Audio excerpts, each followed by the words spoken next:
Please do subscribe to Prajabheri News Channel.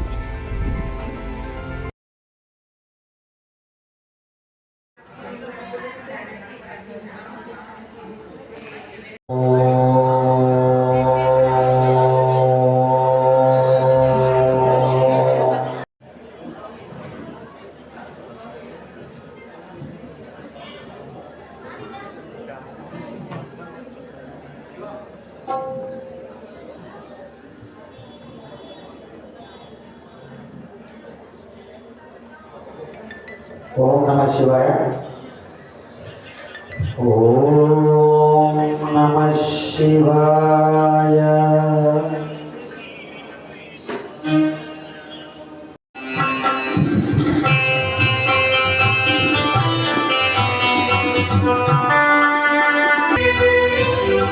తర్వాతగా శివమాప మహాపురాణం పఠనం చేస్తున్నటువంటి కిరణ్ శర్మ గారిని, దొమ్మాటి బాలచంద్ర గారు పూలమాల పూర్తి చేయవలసిన మనవి.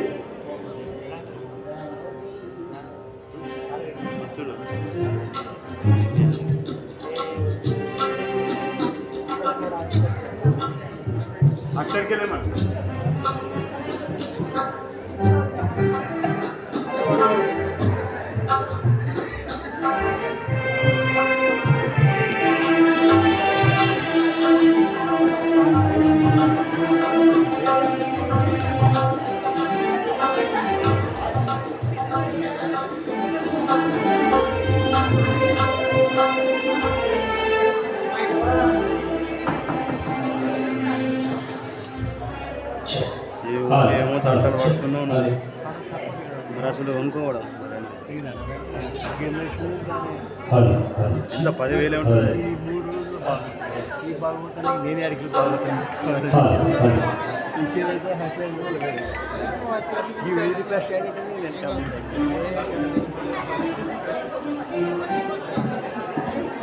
ఓం నమ శివాయ.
శివ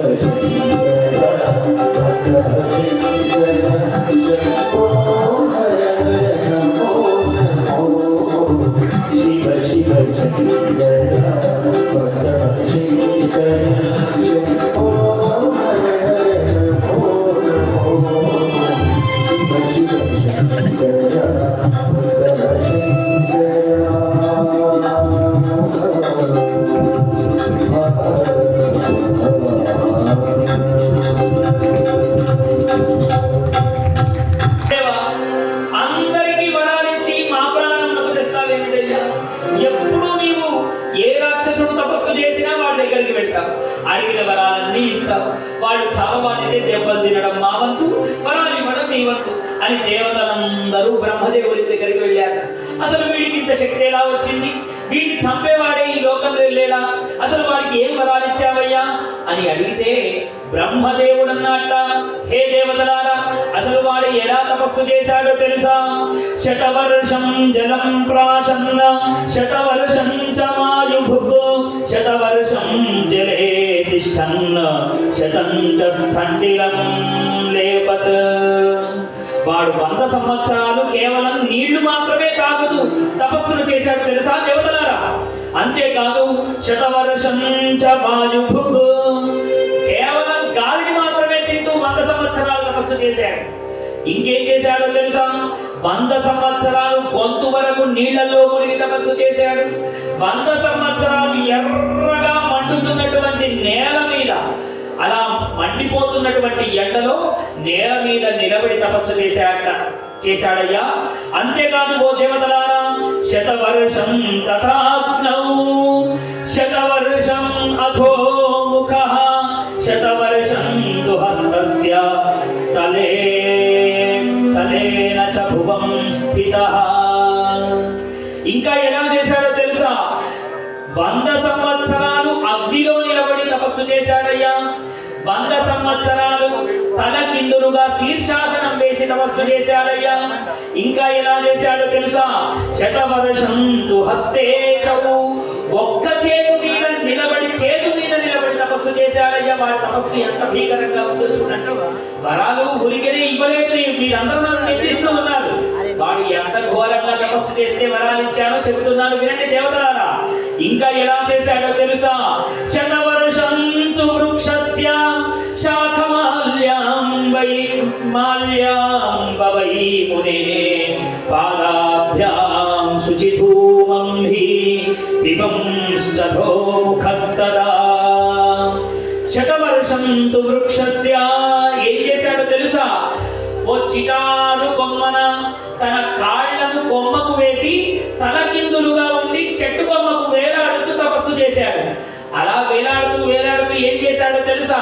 కింద మంట పెట్టుకున్నాడు.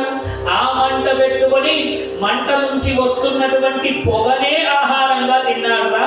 వానికి అందుకని ఇన్ని వరాలు ఇచ్చానురా. ఏవం కృతతరం తేయ సుతస్తపతు దైత్యరాట్ కామముద్దిశ్చ విధిశ్చ శృణ్వతామపి దుస్సాహసం. వాడు దుస్సాహసమైనటువంటి క్రతువుల చేత ఇంత ఘోరమైన తపస్సును ఆచరించాడు కాబట్టి ఓ దేవతలారా నేను వానికి వరమిచ్చాను అన్నారట. అనగానే వీళ్ళందరూ అన్నారట, ఇస్తే ఇచ్చావయ్యా, వాడు చచ్చే మార్గం చెప్పు అన్నారట.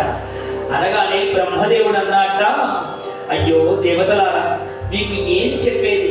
వాడు నేను ఎప్పుడైతే ప్రత్యక్షమయ్యానో, హే బ్రహ్మన్న, ఇంద్రాది దేవతలలో ఏ ఒక్కడు కూడా నా చేత యుద్ధంలో గెలవరాదు. నాకు మరణం అంటూ ఉంటే శివవీర్య జనితుడి చేత, శివవీర్యము నుంచి పుట్టినవాడు తప్ప, వాడు దేవతలకు సేనాధిపతి అయితే తప్ప వాడి చేత మాత్రమే నాకు మరణం కావాలి అన్నాడు.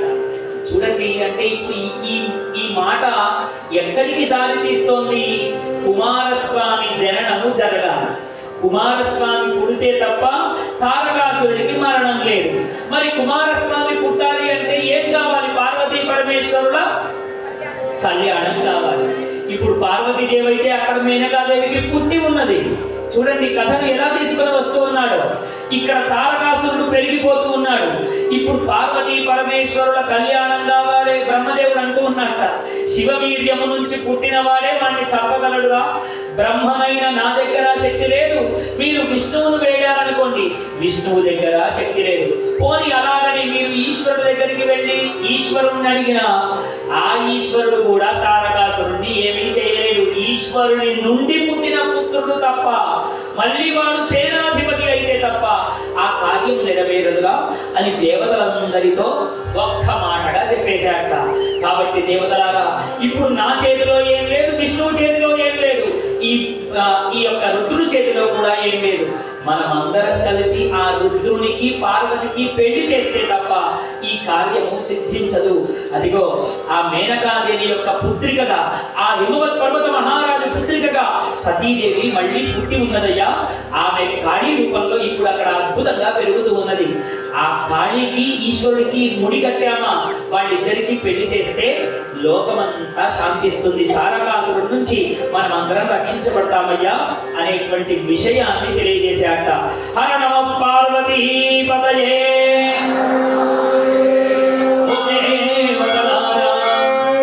పూర్వము దక్షుని యొక్క కుమార్తెనే తన దేహము విడిచినటువంటి సతీదేవి నేడు మేనకా గర్భంలో జన్మించి ఉన్నది. ఈ వృత్తాంతము మీకు అందరికీ తెలిసిందే కదా. కాబట్టి ఇప్పుడు ఆ మేనకాదేవి దగ్గరికి ఆమె శివుణ్ణి నిశ్చయంగా వివాహం చేసుకోవాలనేటువంటి విషయాన్ని మనం అందరం కలిసి ఆ యొక్క హిమవత్ పర్వత మహారాజుకు ఆ శివుడికి నీ కుమార్తె నిజమయ్యా అని ఆయనకు చెప్పాలి. ఆ శివుని యొక్క మనసును మనం మార్చాలి. శివుని మనస్సంతా ఇప్పుడు ఎవరి మీద ఉన్నది? ఆయన కూడా అనేక అలసట చేత సతి సతి సతి అని సతి మీదనే మనస్సు పెట్టి వేల సంవత్సరాలైంది. ఆయన కూడా చెమట కాలిపోతున్నా తెలియకుండా తపస్సు చేస్తూ ఉన్నాడు. అటు ఆయనని లేపాలి, ఈ హిమవత్ పర్వత మహారాజు యొక్క మనసును మనం మార్చాలి. కాబట్టి పెద్ద దేవకార్యము ఒకటి ఉన్నది దేవతలారా, మనం అందరం కలిసి వెళదాము అన్నట్ట. హిమవత్ పర్వత రాజు పుత్రిక ఇప్పుడు పూర్ణ యవ్వనవతి అయి ఉండే. ఆమె ఇప్పుడు పూర్ణ యవ్వనవతి అయి ఉన్నది. హిమవత్ పర్వతం మీద తపస్సు చేయుచున్న శివుడు ఆమె ప్రతిదినము చక్కగా సేవించుచున్నది. ఆమె ఏ హిమవత్ పర్వతం మీదనైతే సతీ సతీ సతీ అని శ్రమ చేత తపస్సు చేస్తున్నటువంటి ఆ శివుడు ఉన్నాడో వాణి కోసమే ఈ పర్వతరాజు కుమార్తె కూడా ఆ హిమవత్ పర్వత ప్రాంతంలోనే తిరుగుతూ ఉన్నది. ఇప్పుడు ఆ యొక్క పిల్ల మనసును కూడా మార్చాలి. ఆ పిల్ల మనసులో నీవు పెళ్లి చేసుకోవలసింది ఫలానా వాడిని అని ఆ పిల్ల మనసును కూడా మారిస్తే ఆ పిల్ల తపస్సు చేస్తుంది వాడి కోసం. ఎందుకు అంటే సతీదేవి ఊరికనే పొందిందా ఏమిటి శివుణ్ణి? నవవిధ భక్తి మార్గములను అవలంబిస్తే ఎంతో తపస్సు చేస్తే సతీదేవి పొందింది. మరి ఇప్పుడు ఈ పిల్ల కూడా ఆ పరమేశ్వరుని పొందాలి అంటే ఎంత తపస్సు చేస్తే ఆ పిల్ల పొందగలదు. కాబట్టి ఆ పిల్ల మనసులో ఈశ్వరుని పట్ల జ్ఞానమును, ఈశ్వరుని పట్ల అద్భుతమైనటువంటి విభూతిని కల్పించాలి దేవతలారా. ఇది మామూలు కార్యం కాదు. శివపార్వతుల కళ్యాణము అలా జరిగిపోవాలంటే జరిగిపోయేటువంటిది కాదు. యుక్త వయసులోకి వచ్చిన పార్వతీ మనసులో కూడా ఈశ్వరుణ్ణి ప్రతిష్ఠించాలి అని దేవతలందరికీ బ్రహ్మదేవుడు ఉపదేశం చేస్తూ ఉన్నట్ట. దృఢమగు యత్నము చేయుడు దేవతలారా. మీ ప్రయత్నం ఎలా ఉండాలో తెలుసా? అలా వచ్చి ఇలా సంబంధం కుదిరించామన్నట్టు కాదు. దృఢమైనటువంటి చిత్తము చేత పనిచేయండి. వాళ్ళిద్దరి కళ్యాణం జరిగేటట్టుగా అందరూ సంకల్పించండి. తర్వాత తారకాసురుడిని ఆ పార్వతీ పరమేశ్వర యొక్క వీర్యము ద్వారా, ఈశ్వర వీర్యము ద్వారా ఏ పుత్రుడైతే పుడతాడో వాడే వాడిని సంహరిస్తాడు అన్నటువంటి ఉపాయాన్ని కూడా తెలియజేశాట. ఇప్పుడు ఆ తారకాసురుడి దగ్గరికి బ్రహ్మదేవుడు ఒకసారి వెళ్ళాక, వెళ్ళి రాక్షస శ్రేష్ఠ ఆ రాక్షసునితో మాట్లాడుతూ ఉన్నట్ట. వాడి మనసును కూడా మార్చాలి కదా. అనేక ఇచ్చిక పుచ్చికములు చేస్తే తప్ప రాక్షసుల ప్రాణములు తీయడం దేవతలకు సాధ్యం కాదు. ఎందుకంటే దేవతల చేతనే వాళ్ళు అన్ని వరాలు పొంది ఉన్నారు. ఇప్పుడు బ్రహ్మదేవుడు అంటూ ఉన్నాడు, ఓ రాక్షస శ్రేష్ఠ, స్వర్గమునకు ఉచితమగు భోగములన్నీ. ఓ రాక్షస శ్రేష్ఠ, స్వర్గములో ఉచితములైనటువంటి భోగములన్నీ నీవు అనుభవిస్తూ ఉన్నావు. నీ విషయంలో చింతించే విషయం ఏమిటి అంటే, నీకు ఒక విషయం చెబుతాను వినవయ్యా రాక్షస శ్రేష్ఠ. సర్వేశ్వరులకు నేను ఉమా పరమేశ్వరుల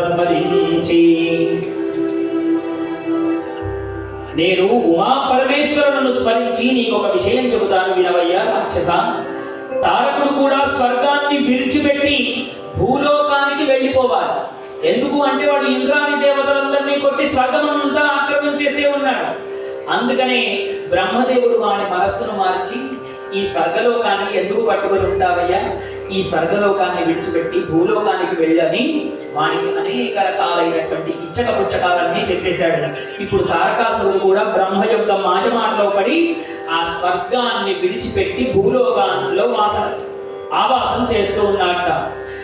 ఇంద్రాది దేవతలందరి చేత దేవతలందరూ అంటూ ఉన్నారట, ఇంద్ర ఇప్పుడు మనము పరమేశ్వరుని కళ్యాణం చేయాలి అంటే ఈశ్వరుని యొక్క మనస్సును ఆ పార్వతి మీదికి మలపాలి. ఆయన ఘోరమైనటువంటి తపస్సును ఆచరిస్తూ ఉన్నాడు. ఎక్కడ హిమవత్ పర్వతములు ఉన్నటువంటి ఆ స్వామి గురించే వేలాది సంవత్సరములుగా తపస్సును ఆచరిస్తూ ఉన్నాడు. కాబట్టి ఇంద్ర నీవే ఏదైనా ఒక ఉపాయము చెయ్యవయ్యా, ముందు ఆయనను తపస్సు నుంచి కిందికి దించు అనగానే ఇంద్రుడు కామదేవుడైన మన్మధుని ఆశ్రయించే, కామదేవుడైనటువంటి మన్మధుణ్ణి ఆశ్రయించాడు. మన్మధుణ్ణి పిలిచి, మన్మథ ఇప్పుడు నీవే ఆ ఈశ్వరుని యొక్క మనస్సును మార్చగలవు. కాబట్టి వెళ్ళి ఆ ఈశ్వరునిలో కామపు వాంఛలు కలిగేటట్టుగా పుష్పబాణములు సంధించు. ఆ పుష్పబాణములు ఎప్పుడైతే తగులుతాయో ఆ సతీదేవిని మర్చిపోయి ఇప్పుడు మళ్ళీ పెళ్లి చేసుకోవాలన్న ఆలోచన ఆయనకు కలుగుతుందయ్యా అని చెప్పాడు. చెప్పగానే ఇప్పుడు మన్మధుడు రతీదేవి సమేతుడై ఎక్కడైతే ఈశ్వరుడు తపస్సాధన చేస్తూ ఉన్నాడో ఆ తపస్సాధన చేస్తున్నటువంటి అద్భుతమైనటువంటి ఆ వనానికి వెళ్ళిపోయాడు. వెళ్ళి ఈశ్వరుడు ఘోరమైనటువంటి తపస్సాధన చేస్తూ ఉన్నాడు. ఆ యొక్క చెరువు విల్లును పట్టుకున్నాడు మన్మధుడు. వెంటనే పుష్పబాణములన్నింటినీ ఎక్కుపెట్టి ఈశ్వరుడు మీదికి సంధిస్తూ ఉన్నాడట.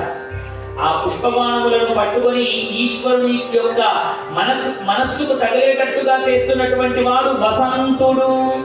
వసంతుణ్ణి అంటే ఆ హిమవత్ పర్వత శ్రేణులలో ఎంత అద్భుతమైనటువంటి వసంతమును సృష్టించాడు అంటే ఏ వ్యక్తికైనా ఆ వాసనలు చూస్తే చాలు. వసంతుడు సృష్టించినటువంటి ఆ దివ్యమంగళమైనటువంటి వాసనలు కామప్రేలాపనలు కలిగించేటువంటి విధంగా ఉన్నాయట. అద్భుతమైనటువంటి సుగంధములన్నీ సృష్టించాడట వసంతుడు. ఆ పుష్పబాణములను మోసుకొని ఈశ్వరునికి తాకిస్తూ ఉన్నాడట. ఎన్ని తాకించినా ఈశ్వరుడిలో మాత్రం చలనం లేదు. ఈశ్వరునిలో కామపు కోరికలు కలిగించడం మన్మధుడికైనా సాధ్యం కాదు. అయినా ఈశ్వరుని అలా పదే పదే వసంత బాణములు వచ్చి తగులుతూ ఉంటే ఈశ్వరుడు ఒక్కసారి కళ్ళు తెరిచాట. కళ్ళు తెరిస్తే ఎదురుగా కనిపించాడు మన్మధుడు. అలా మన్మధుడు ఎప్పుడైతే కనిపించాడో ఎవరు మన్మధుడిని చూసినా వాడి మాయలో పడేటువంటి వారు ఇప్పుడు మన్మధుడు ఒకేసారి భయపడిపోయాట ఈశ్వరుడు యొక్క దృష్టి. వెంటనే తన యొక్క దీక్షను భగ్నం చేసినటువంటి ఆ మన్మధుడి మీదికి 3 నేత్రములు ఒకేసారి తెరిచాట. ఆ 3వ నేత్రపు కాంతి చేత మన్మధుడు కామదహనము జరిగిపోయినదట. ఎప్పుడైతే కామదహనము జరిగిపోయినదో మన్మధుడు ఈ లోకంలో లేకుండా వెళ్ళిపోయాడో దేవతలందరూ నెత్తి పట్టుకున్నారట. అయ్యో, ఈశ్వరుడికి కామపు కోరికలు కలిగితే తప్ప ఆ పార్వతిని వెళ్ళాడు. ఇప్పుడు ఈ ప్రయత్నం కాకపోతే ఇంకో ప్రయత్నంలో అనుకుంటే అసలు మన్మధుడే లేడు. ఇప్పుడు దేవతలలో కూడా మన్మధుడు లేడు అంటే అర్థం ఏమిటి? ఏ స్త్రీ పురుషులలో స్త్రీ పట్ల పురుషుడికి, పురుషుడి పట్ల స్త్రీకి వాంఛలే లేకుండా పోయాయట. సృష్టి అంతా కూడా అందరూ స్తబ్దులై, అందరూ గోడకు కొట్టిన సున్నము వలె అందరూ లోకమంతా అలాగే ఉండిపోయిందట. సృష్టి క్రమమే ఆగిపోయిందట. ఎవరి మీద ఎవరికి ఆకర్షణలు లేవు. బాణం వేసేవాడే లేడు, వసంతుడితో పనే లేదు. రతీదేవి రోదనలు 3 లోకాలను అంటేటట్టుగా ఏడ్చిందట. మన్మధుడు లేనటువంటి ఆ మన్మధుడి యొక్క శరీరం కూడా లేదు, బూడిదైపోయింది మన్మధుడి యొక్క శరీరం అంతా. ఆ బూడిదను పట్టుకొని మన్మధుడి కోసం రతీదేవి బాగా ఏడుస్తూ ఉంటే దేవతలందరూ ఈశ్వరుణ్ణి ప్రార్థించారట. హే ఈశ్వర, మేమంతా నిన్ను బాధించడం కొరకు కాదయ్యా ఈ మన్మధుడిని నీ మీదికి ప్రయోగించింది. లోక కళ్యాణము జరగాలంటే ఇదిగో బ్రహ్మదేవుడు ఈ ఉపాయం చెప్పాడు ఈశ్వర. ఆ ఉపాయము చేత మన్మధుడిని నీ మీదికి పంపాము తప్ప నీ యొక్క దీక్షను భగ్నం చేయడానికి కాదు అని అనేక రకాలుగా దేవతలందరూ ప్రార్థిస్తే ఈశ్వరుడు ప్రసన్నమై రతీదేవి యొక్క బాధను గ్రహించిన వాడై కొద్ది రోజులలోనే ఈ మన్మధుడు నిద్రలేవగలడు అన్న విషయాన్ని చెప్పాడట. కొద్ది రోజులలోనే అనగానే దేవతలు ఆనందపడ్డారు. కానీ వీళ్ళకు ఎంత పెద్ద ప్రశ్నో, వీడు లేస్తే గాని ఈశ్వరుడి మనసులలో కోరిక కలగదు. లోకంలో కోరిక కలగాలి అంటే మన్మధుడు లేవాలి. ఎప్పుడెప్పుడు మన్మధుడు లేస్తాడా అని వాళ్ళందరూ ఈశ్వర అనుగ్రహం కోసం ప్రార్థిస్తూ ఉన్నారట. ఇప్పుడు లోకంలో ఉన్నటువంటి అద్భుతమైనటువంటి వసంతోత్సవం జరగాలి అంటే, జడత్వము తొలగిపోవాలి అంటే, ప్రకృతి రమణీయత అద్భుతంగా ఉండాలి అంటే ఆ జడాది అన్నిటికీ అధిపతి అయినటువంటి ఆ ఈశ్వర సంకీర్తన మనము చేయవలే. హర నమః పార్వతీ పతయే హర హర నమః పార్వతీ పతయే. పర్వతము దగ్గర గౌరీ శిఖరం అనేటువంటి పర్వతం దగ్గర దృఢచిత్తము కలిగినదై నన్ను చేరుకోవాలని తపస్సును ఆచరిస్తూ ఉన్నది. ఓ ద్విజులారా, ఓ సప్తఋషులారా, ఆమె నన్ను భర్తను పొందవలనేటువంటి అంతిమ నిశ్చయం ఆమె జీవితంలో ఏ కోరిక లేదు. ఇప్పుడు ఆ గౌరీ పర్వతం దగ్గర నన్ను మాత్రమే భర్త కావాలని ఆమె తపస్సు చేస్తూ ఉన్నది. కాబట్టి మీరు వెళ్ళి ఏం చేస్తారో తెలుసా? ఆమె యొక్క తపస్సును పరీక్ష చేయండి. ఆమెకు నా మీద ఎంత భక్తి ఉన్నదో, ఎంత ప్రేమ ఉన్నదో, నా కోసమే తపస్సు చేస్తున్నదా లేదా అనేటువంటిది పరీక్ష చేయండి అన్నారు. అనగానే సప్తఋషులు వెంటనే ఈశ్వరుడికి నమస్కారం చేశారట. ఈశ్వర, దేవదేవిని మేమేలా పరీక్ష చేయగలము అంటే ఈశ్వరుడు అన్నారట, మీరు ఆ పార్వతి దగ్గరికి వెళ్ళి ఆమె దేవి అన్న భావంతో ఉన్నారా, మీరు ఆమె పరీక్ష చేయలేదు. ఆమె యొక్క సాధారణ స్త్రీ అని అనుకోండి. మీరు అక్కడ ఏం చేస్తారో తెలుసా? శివనింద చేయుడి. శివుని నన్ను నిందించండి అయ్యా, నేనే చెప్తున్నాను కదా. నా గుణగణాలను మీరు నింద చేస్తూ పాడండి. ఆమెకు చెప్పండి, నేను అందవిహీనంగా ఉంటాను, నేనెప్పుడు పుర్రెల మాలను వేసుకుంటానని చెప్పండి. అలా నా యొక్క అందచందాలను అందవిహీనముగా మీరు పొగుడుతూ నా యొక్క గుణగణాలను ఆ పార్వతీదేవికి చెప్పండి. ఈ యొక్క సప్త ఋషులను వాళ్ళ దగ్గరికి వెళ్ళమని ఆజ్ఞాపించాట. ఎప్పుడైతే వెళ్ళడానికి ఆజ్ఞాపించారో ఈ సప్త ఋషులు అక్కడికి వెళ్ళారు. శృణు శైలసుతే దేవి, శృణు శైలసుతే దేవి, కిమర్థం తప్యతే తపః, ఇచ్ఛసి త్వం సురం కం చ, కిం ఫలం తదయాధునా, కిం ఫలం తదయాధునా. ఓ శైలపుత్రి, నీవిక్కడ ఎందుకోసం తపస్సు చేస్తున్నావు? ఏ ఫలమును ఆచరించి తపస్సు చేస్తున్నావు? ఋషులందరూ ఆ పార్వతీదేవిని, పార్వతి అని ఎందుకు వచ్చింది? పర్వతరాజు కుమార్తె కాబట్టి అందుకు పార్వతి అని నామకరణం. ఉమాని ఎందుకు అన్నారు? నువ్వు తపస్సుకు వెళ్ళకు వెళ్ళకు వెళ్ళకు అని అనడం వల్ల ఆమెకు ఉమా అని అలా పేరు కలిగింది. అసలు పేరు కాళీ, కాళీ అని నామకరణం జరిగింది ఆ తల్లికి. ఇప్పుడు ఈ పార్వతీదేవిని ఋషులందరూ అసలు నువ్వు తపస్సు చేయడానికి కారణం ఏమిటి అని అడిగితే పార్వతీదేవి ఆ ఋషులకు వినయము చేత నమస్కారం చేసిందట. హే సప్తఋషులారా, నా భాగ్యము చేత ఇవాళ నా దగ్గరికి మీరందరూ వచ్చారు అని నమస్కారం చేసి, నా మనస్సు ఎక్కడ లగ్నమైందో మీకు చెబుతాను వినండి. నా మనసు మంచి బుద్ధి చేత నిశ్చయించుకొని, మంచి బుద్ధి చేత నిశ్చయించుకున్నటువంటి నేను రుద్రుడు నాకు భర్త కావాలనని ఏకైక కోరిక చేత, రుద్రుడు మాత్రమే నాకు భర్త కావాలని ఆ ఏకైక కోరిక చేత నేను తపస్సాధన చేస్తూ ఉన్నాను. ఎందుకో తెలుసా? ఒకనాడు మా అమ్మా నాన్న దగ్గరికి వచ్చి నారదుడు ఇదిగో వీడే నాకు భర్త అవుతాడని చెప్పాడు, మా అమ్మా నాన్నతో నన్ను తపస్సు చేయడానికి పంపించమని వాళ్లకు చెప్పాడు. అందుకని ఇవాళ నేను నారదుడిని ఆ మాటలే ఉపదేశంగా స్వీకరించి ఈ గౌరీ కొండయందు ఈ గౌరీ శిఖరములో నేను వాణ్ణి మాత్రమే భర్తగా కావాలని నేను ఇక్కడ జపమును తపస్సును ఆచరిస్తున్నానయ్యా అని చెప్పారట. వెంటనే ఋషులు అన్నారట, వ్యర్థము ఓ పార్వతి, ఎంత వ్యర్థమైన ప్రయత్నం చేస్తున్నావో తెలుసా? అయ్యో పార్వతి, నువ్వు ఎవరి గురించి అయితే తపస్సు చేస్తూ ఉన్నావో క్రూరమైనటువంటి వాడు. అసలు వాడి గురించి తపస్సు చేయమని చెప్పినటువంటి వాడు ఒక బ్రహ్మచారి.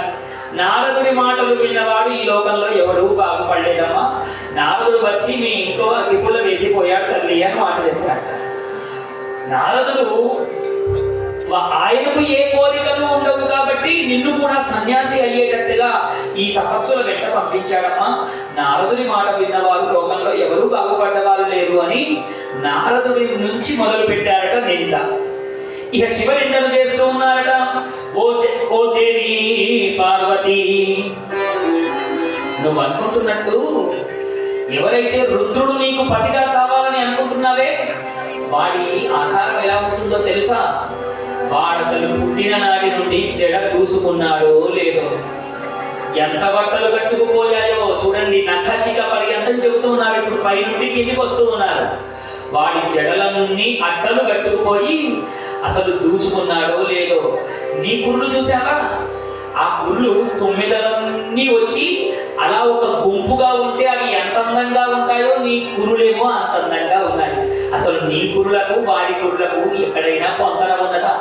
అలా నీవు వాడి పక్కన వెళితే నీ కుసుమ కోమలమైనటువంటి ఈ శరీరములకు వాడి కురులు ఇలా రాసుకొని వెళితే నీ శరీరం ఏం కావాలి తల్లి? కాబట్టి ఆ కురులే గరువు. అక్కడి నుండే అసలు ఆ కురులను చూస్తేనే నువ్వు పెళ్లి చేసుకోవాలి. కాబట్టి వాడిని వదిలిపెట్టు. పార్వతి, నీ కళ్ళు చూసావా? పద్మపు రేఖల వంటి కళ్ళు నీవి. కానీ వాడికి 1 కాదు 2 కాదు 3 కళ్ళు. వాడికి ఇక్కడ ఇంకో కళ్ళు ఉంటుందమ్మా, అంత విహీనం అది. కాబట్టి ఆ 3 కళ్ళ వాడిని నువ్వు ఎందుకు పెళ్లి చేసుకుంటావమ్మా? నువ్వు నుదుటను పెట్టుకున్నటువంటి ఆ చందనాగరులతో కూడినటువంటి ఆ శ్రీగంధం ఉన్నదే, ఎంత కమ్మని సుగంధాన్ని కలిగిస్తోంది పార్వతి. కానీ వాడు పెట్టుకునేటువంటిది ఏమిటో తెలుసా? చితాభస్మాలేపో. వాడు చితాభస్మాన్ని పెట్టుకొని ఉన్నాడు. అది కంపు కొట్టే కమరు వాసనను కలిగి ఉంటుంది. కాబట్టి అలాంటి వాసనలు కలిగిన వాడి చందనం ఎక్కడా? అద్భుతమైన వాడి భస్మం ఎక్కడా? చందనము పూసినటువంటి నీ శరీరం ఎక్కడ? పార్వతి, నువ్వు కట్టుకున్నటువంటి ఆ పట్టు పీతాంబరములు వస్త్రములు ఉన్నాయే, ఆ వస్త్రములు ఎక్కడా? వాడు వేసుకునేటువంటి గజ చర్మం ఎక్కడా? ఉత్తరీయం వేసుకున్నట్టుగా ఆ పులి చర్మాన్ని మీద వేసుకుంటాడు. అన్ని జంతువులు వాడి వెంటే. నీ మెడలో ఉన్నటువంటి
నారాయణ నారాయణ ఓం శివ నారాయణ నారాయణ నారాయణ ఓం నారాయణ నారాయణ ఓం శివ నారాయణ నారాయణ ఓం శివ నారాయణ నారాయణ ఓం హర హర హర హర నారాయణ నారాయణ ఓం శివ నారాయణ నారాయణ ఓం నారాయణ నారాయణ ఓం శివ నారాయణ నారాయణ ఓం నారాయణ నారాయణ ఓం శివ ఓం నారాయణ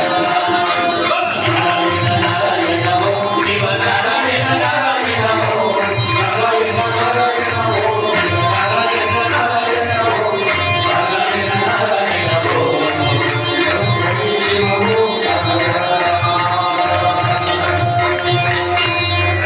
పూరగౌరం కరుణావతారం సంసారసారం భుజగేంద్రహారం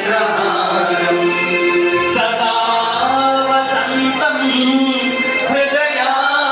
హృదయారవిందే భవం భవామి సహితం నమామి భవం భవామి సహితం నమామి పరమేశ్వరాయ నమః ఆనందకర్పూర మహామంగళనైరానందీపం దర్శయామి శుద్ధ ఆచమనీయం సమర్పయామి రక్షాం ధారయామి నమస్కరోమి నమః పార్వతీ పదయే హర హర మహాదేవ హర మంత్రపుష్పం ఓం తత్పురుషాయ విద్మహే మహాదేవాయ ధీమహి తన్నో రుద్రః ప్రచోదయాత్ కాత్యాయనాయ విద్మహే కన్యాకుమారి ధీమహి తన్నో దుర్గేః ప్రచోదయాత్ యో వేదాదో స్వరః ప్రోక్తే చ ప్రతిష్ఠితః తస్య ప్రకృతిలీనస్య యః పరస్య మహేశ్వరः వేదోక్తం సువర్ణదివ్యమంత్రపుష్పాంజలిం సమర్పయామి ప్రదక్షిణం యాని యాని చ పాపాని జన్మాంతరకృతాని చ తాని తాని ప్రణశ్యంతి ప్రదక్షిణం పదే పదే పాపోహం పాపకర్మాహం పాపాత్మా పాపసంభవ త్రాహి మాం కృపయా దేవ శరణాగతవత్సల అన్యథా శరణం నాస్తి త్వమేవ శరణం మమ కారుణ్యభావేన అక్షరక్ష పరమేశ్వర ఆత్మ ప్రదక్షిణ ప్రేమ నమస్కారం భక్తిశ్వర యత్పూజితం మయా దేవ పరిపూర్ణం తదస్తు మే అనయా సప్తాహ దీక్షయా సప్తాహ దీక్షయా కరిష్యమానః శ్రీ శివపురాణ ప్రవచన పంచమ దివస ప్రవచన పారాయణేన అర్చన అభిషేచనేన స్వరార్చనేన భగవాన్ సర్వాత్మకః సర్వం శ్రీ కర్మాంగదేవతాదిత్య చరణారవిందార్పణమస్తు స్వస్తి ప్రజాభ్యః పరిపాలయంతాం న్యాయేన మార్గేణ మహీం మహీషాః గోబ్రాహ్మణేభ్యः శుభమస్తు నిత్యం లోకాः సమస్తాः సుఖినో భవంతు కాలే వర్షతు పర్జన్యః పృథివీ సస్యశాలినీ దేశోऽयं క్షోభరహితో బ్రాహ్మణాः సంతు నిర్భయాः అపుత్రాः పుత్రిణः సంతు పుత్రిణः సంతు పౌత్రిణः అధరాः సదనాः సంతు జీవంతు శరదాం శతం మంగళం కౌశలేంద్రాయ మహనీయ గుణాత్మనే చక్రవర్తి తనూజాయ సార్వభౌమాయ మంగళం కాశీ క్షేత్ర నివాసాయ కామితార్థప్రదాయే విశాలాక్షి సమేతాయ విశ్వనాథాయ మంగళం ధర్మస్య విజయోస్తు అధర్మస్య నాశోస్తు ప్రాణినాం సద్భావనస్తు గావాం సంరక్షణమస్తు విశ్వస్య కళ్యాణమస్తు సనాతన ధర్మ కీ సనాతన ధర్మ కీ సనాతన ధర్మ కీ आज की आनंद की उमापति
शंभुरीश शंकरोसि दयालुस्त्वं विशेषतः त्वं दाता सर्वजगतां त्रातुमर्हसि न प्रभो त्वां विना कः समर्थोऽस्ति दुःखनाशे महेश्वरः